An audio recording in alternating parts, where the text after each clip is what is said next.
Have you ever wondered what life was like for Prince Siddhartha before he became the Buddha? We often think of him as the great enlightened teacher, but his journey started in an entirely different world, a world of immense wealth, power, and luxury. Born into the royal family of the Sakya clan, Siddhartha Gautama's childhood was filled with privilege, yet it was also marked by deep existential questions that would later transform the course of his life. From the moment of his birth, his father, King Siddhartha, was determined to shape him into a mighty ruler. The young prince was surrounded by opulence, grand palaces, elaborate festivities, and the finest education available. He was trained in philosophy, combat, governance, and the sacred teachings of the time. Yet, despite the comforts of royalty, something was missing. As he grew older, Siddhartha became increasingly curious about the world beyond the palace walls. He had everything one could desire, yet he felt an unexplainable longing for something deeper, something beyond the material wealth his status afforded him. What was the true nature of happiness? Why did people suffer? These early thoughts laid the foundation for his eventual quest for enlightenment. This video will take you back to the formative years of Prince Siddhartha, exploring the intricate balance between privilege and wisdom, comfort and curiosity, and the profound experiences that would eventually lead him to seek the path of truth. Get ready to dive into a compelling story of self-discovery that resonates across time and cultures. Are you ready to embark on this journey? Let's begin. 1. The Royal Life of Prince Siddhartha, a Golden Cage of Illusions. Born into wealth, power, and privilege, Prince Siddhartha Gautama was destined for greatness, at least, in the eyes of his father, King Siddhartha. Raised in the grandeur of the Sakya palace, he was surrounded by unimaginable luxury, yet beneath the surface, his reality was anything but ordinary. His life was carefully crafted to shield him from suffering, to ensure his path was one of prosperity, yet this very protection would later become the catalyst for his awakening. From the moment Siddhartha opened his eyes to the world, he was cocooned in indulgence. The palace itself was a masterpiece of opulence, adorned with intricate carvings, shimmering jewels, and grand halls that echoed with the sounds of celebration. He had servants catering to his every need, lavish feasts prepared daily, and gardens so expansive they rivaled the beauty of paradise. His father spared no expense, determined to mold him into a ruler who would never know pain, suffering, or dissatisfaction. But was this abundance truly fulfilling? According to Buddhist philosophy, true happiness does not stem from external conditions, it comes from within. The law of impermanence teaches that all material possessions, no matter how grand, are transient. The silk-lined beds, golden chariots, and fragrant gardens, none of them could provide lasting contentment. Even in the midst of luxury, Siddhartha felt a quiet unease, a whispering doubt that lingered beneath the surface. While the palace walls ensured he never witnessed pain firsthand, they could not suppress his inner curiosity. The more he was shielded from reality, the greater his yearning to understand it. In Buddhism, this echoes the concept of suffering, the universal truth that all beings experience dissatisfaction, regardless of status or wealth. Siddhartha's life, though wrapped in gold, was not immune to this truth. The human mind is wired to seek meaning, and no amount of protection could prevent him from questioning the nature of existence. Psychology aligns with this idea, illustrating that excessive comfort can sometimes lead to restlessness rather than peace.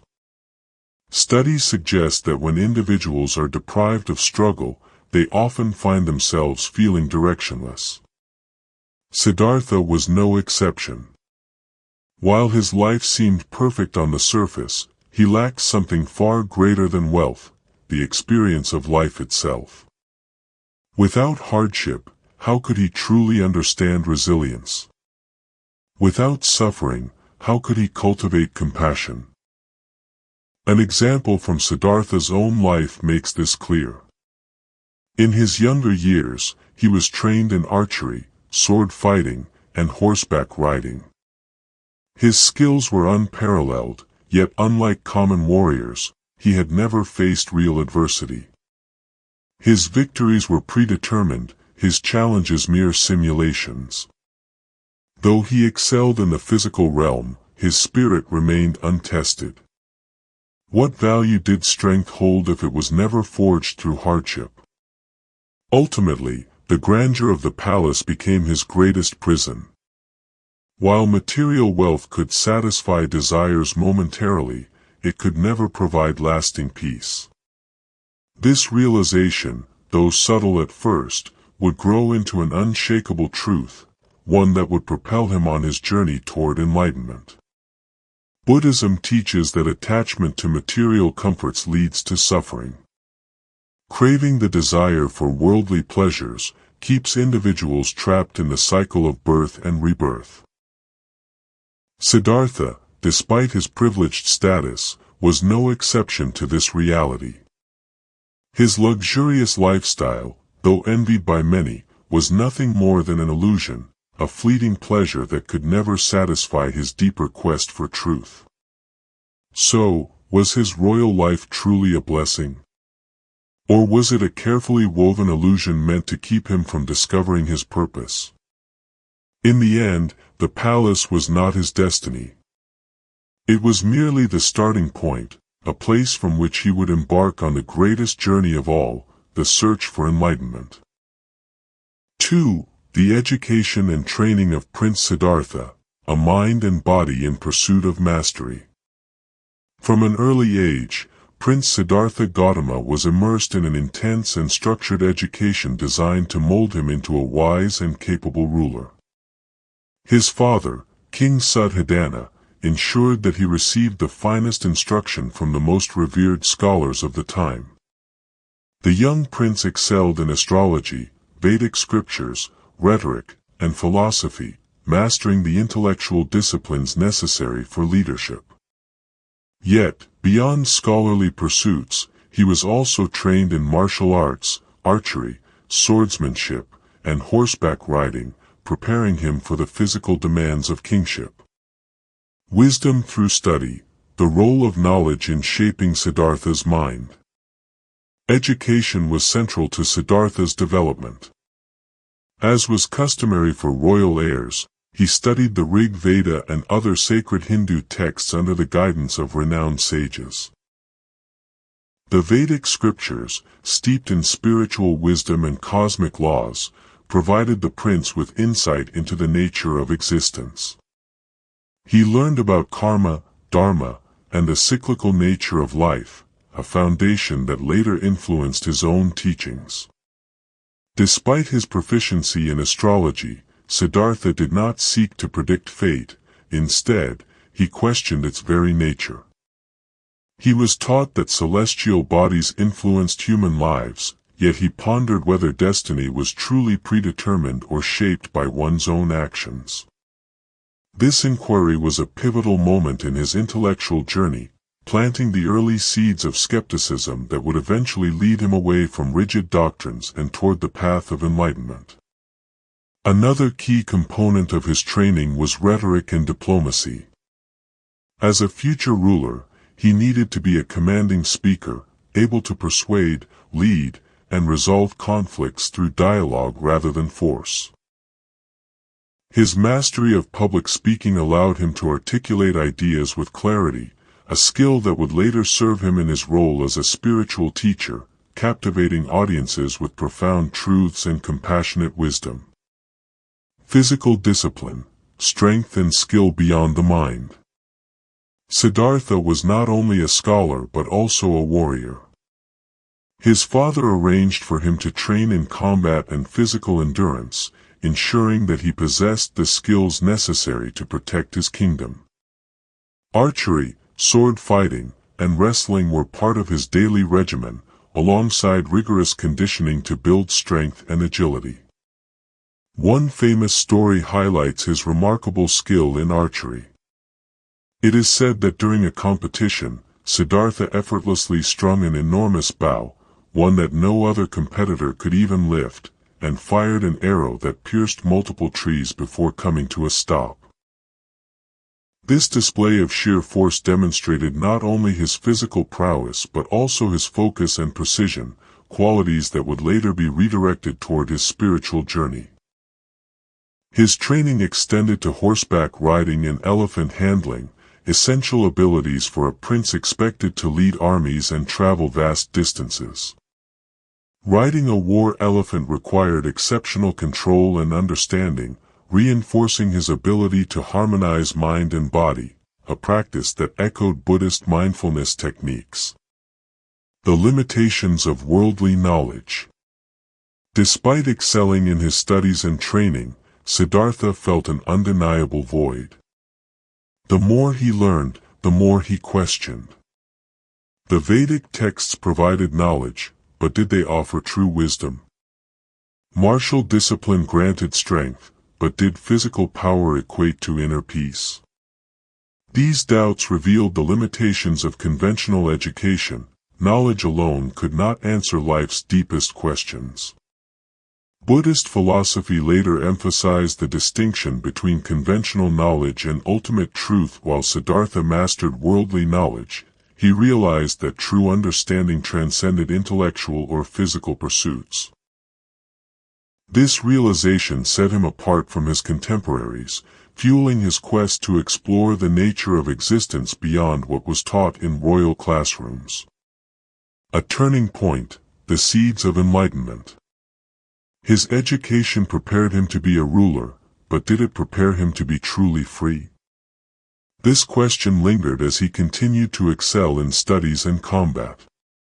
It was not knowledge of scriptures, astrology, or warfare that would change his life. It was his growing insight into suffering, impermanence, and the illusions of power. Had Siddhartha remained confined within the palace, he might have fulfilled his father's vision of him as a great king. But his thirst for deeper understanding led him to break free from the expectations imposed upon him. Education had given him tools, but wisdom would require experience, and true freedom would require letting go.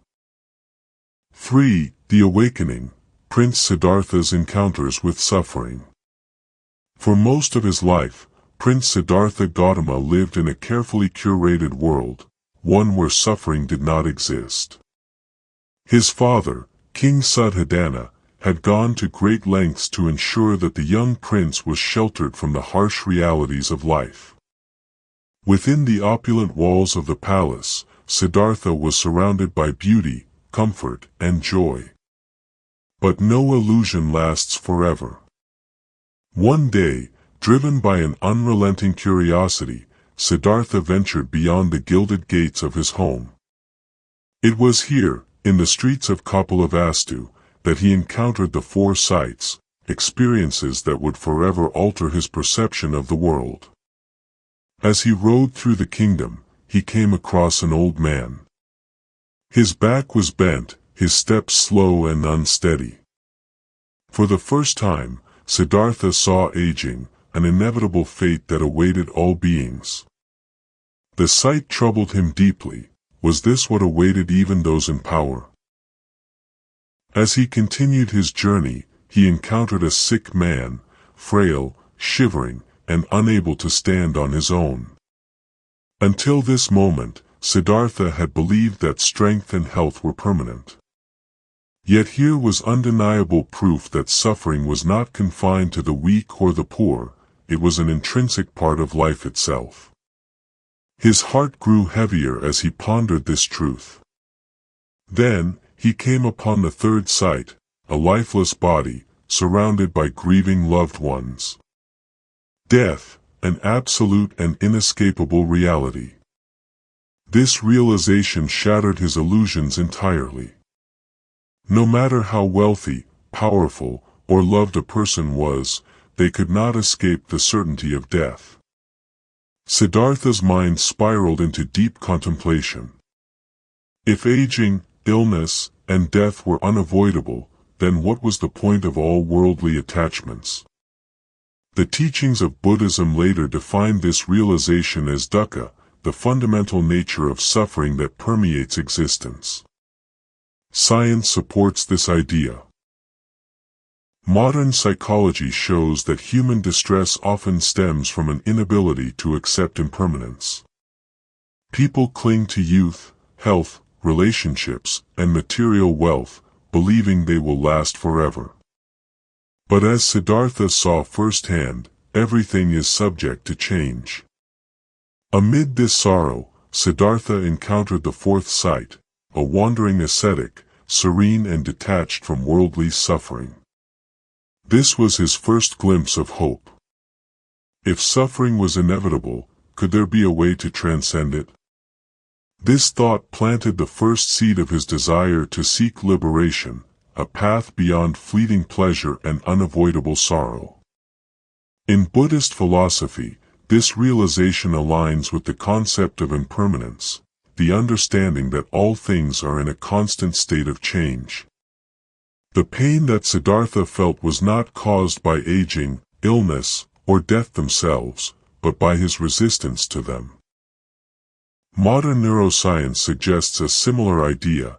People who practice acceptance and mindfulness are better equipped to handle adversity. Siddhartha's suffering was not unique, it was the same suffering that all beings endure. But unlike most, he refused to turn away from it. Instead, he chose to confront the truth. His reflections did not fade upon returning to the palace. Each passing day, he felt more restless. The riches, the festivities, the indulgences, all of it seemed trivial compared to the universal suffering he had witnessed. If wealth could not prevent illness, if power could not stop aging, and if love could not defeat death, what was the true purpose of life? This existential inquiry marks the beginning of Siddhartha's spiritual path. The search for enlightenment did not begin with his departure from the palace, but with his realization that life as he knew it was an illusion. He was no longer the naive prince lost in luxury. He was now a seeker, driven by an unquenchable thirst for truth. And so, the question emerged, if suffering was unavoidable, was there a way to rise above it? This inquiry would lead Siddhartha on the most profound journey of all, the path to liberation. 4. The fateful night, Prince Siddhartha's great renunciation. For years, Prince Siddhartha Gautama had lived in the splendor of his royal palace, sheltered from the suffering of the world. Yet, after witnessing the inevitability of aging, illness, and death, his heart was restless. He could no longer ignore the deep existential questions that haunted his mind, questions no amount of wealth, power, or comfort could answer. And so, on a night that would change the course of history, he made the most profound decision of his life, to leave behind his kingdom, his status, and even his beloved family in search of liberation. The moment came in the stillness of the night. The palace lay in serene silence, its marble halls bathed in moonlight. Siddhartha, now 29 years old, paced his chambers, consumed by thoughts of suffering and impermanence, core teachings that Buddhism would later illuminate. He gazed at his sleeping wife, Princess Yasodhara, and their newborn son, Rahula. Love bound him to them, yet he knew his duty lay elsewhere. If he stayed, he would live the life expected of him, a noble ruler, bound by worldly concerns. But if he left, he might discover the truth beyond illusion. This decision aligns with a psychological principle known as self-transcendence, the pursuit of meaning beyond oneself. Studies have shown that individuals who dedicate their lives to higher purposes often experience deeper fulfillment than those who chase material success. Siddhartha understood this intuitively. His choice was not one of abandonment, but of seeking wisdom that could free all beings from suffering. He called upon his trusted charioteer and his faithful steed. Together, they rode toward the palace gates, the hooves of the majestic horse breaking the silence of the night. Upon reaching the outskirts of the city, Siddhartha paused. He removed his royal ornaments, exchanging his princely attire for simple robes. With a final stroke, he cut his hair. A symbolic act that signified his renunciation of worldly attachments. This act is deeply tied to Buddhist philosophy, particularly the concept of letting go, non-attachment. Neuroscience supports this idea, revealing that excessive attachment to status or material possessions often leads to anxiety, while detachment fosters mental clarity. Siddhartha's renunciation was not just an external gesture, it was an internal transformation. The path ahead was uncertain. Leaving behind his royal identity meant entering a world of hardship and solitude. He wandered through forests, seeking guidance from ascetics and sages. He experimented with extreme austerity, believing that self-mortification might lead to enlightenment. Yet, as time passed, he realized that neither indulgence nor deprivation could bring true liberation. This insight led him to the principle of the middle way, a balanced path that avoids both extremes. Science echoes this wisdom. Studies show that sustainable happiness stems from balance rather than excess. Siddhartha's realization reshaped Buddhist thought, emphasizing moderation and mindfulness as key to spiritual progress. His departure from the palace was not merely a personal journey, it was the beginning of a movement that would impact millions. The night he rode into the unknown marked his transition from prince to seeker, from sheltered heir to wandering ascetic. He had abandoned everything. Not out of recklessness, but out of profound understanding. And so, under the vast sky, with nothing but his resolve, Prince Siddhartha stepped into the wilderness, toward the truth that would one day illuminate the world. 5. The final struggle, Siddhartha's journey to the middle way. For 6 long years, Siddhartha Gautama wandered through forests, seeking truth through extreme asceticism. He abandoned all comfort, reduced his food intake to mere grains of rice, and subjected his body to unimaginable hardship. He believed that through suffering, he could purify his soul and attain liberation. But as his body grew weaker, his mind became clouded rather than enlightened.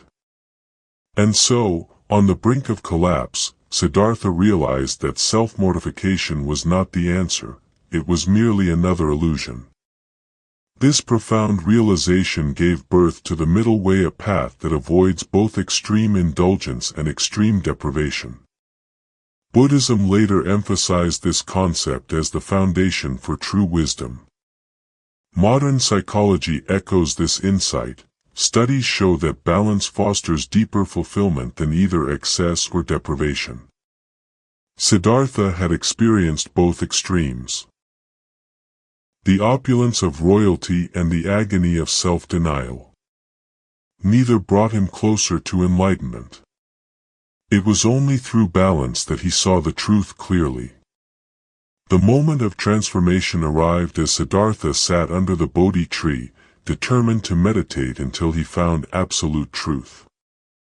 Here, he faced his final trials, not physical hardship, but the temptations and illusions of the mind. According to Buddhist tradition, Mara, the demon of illusion, appeared, attempting to disrupt Siddhartha's meditation with fear, desire, and doubt. But Siddhartha remained unmoved. His understanding of impermanence and non-attachment allowed him to transcend these distractions. Science supports this concept. Studies on mindfulness meditation show that individuals who practice deep focus and acceptance can override destructive thoughts and emotions. Siddhartha was engaging in what we now recognize as profound psychological mastery. By centering himself, he became immune to fear and temptation. And then, as the final hours of meditation passed, the breakthrough came. Siddhartha saw reality as it truly was, the interconnectedness of all beings, the nature of suffering, and the path to nirvana. In that moment, he became the Buddha, the awakened one. His journey was not one of a sudden epiphany but of relentless inquiry, trial, and error. His discovery of the middle way was not just personal, it was universal. His enlightenment was not an escape from suffering, but a deep understanding of it. He had overcome illusion, not by rejecting the world, but by seeing it clearly. Thus, under the shade of the Bodhi tree, Siddhartha Gautama transformed from a seeker into a teacher. His wisdom would become a guiding light for millions, proving that neither indulgence nor denial could lead to peace, only balance, mindfulness, and wisdom could bring true liberation. From prince to ascetic, and finally to the Buddha, his journey speaks to all who seek meaning in the chaos of life. The middle way is not just a spiritual path, it is a principle that remains relevant across time, cultures, and scientific understanding. And so, after 6 years of struggle, Siddhartha finally found what he had been searching for, not a temporary relief, but eternal truth. Conclusion: the journey to enlightenment. From a prince surrounded by luxury to a seeker wandering in search of truth, Siddhartha Gautama's journey was one of profound transformation. He experienced both indulgence and deprivation, only to realize that neither could bring lasting happiness. It was through the middle way, a path of balance, that he finally discovered the true nature of existence and attained enlightenment. His story is more than history, it is a timeless lesson. We often chase wealth, status, or external pleasures, believing they will lead to fulfillment. Yet, as Siddhartha realized, true happiness does not lie in material possessions but in inner peace and wisdom.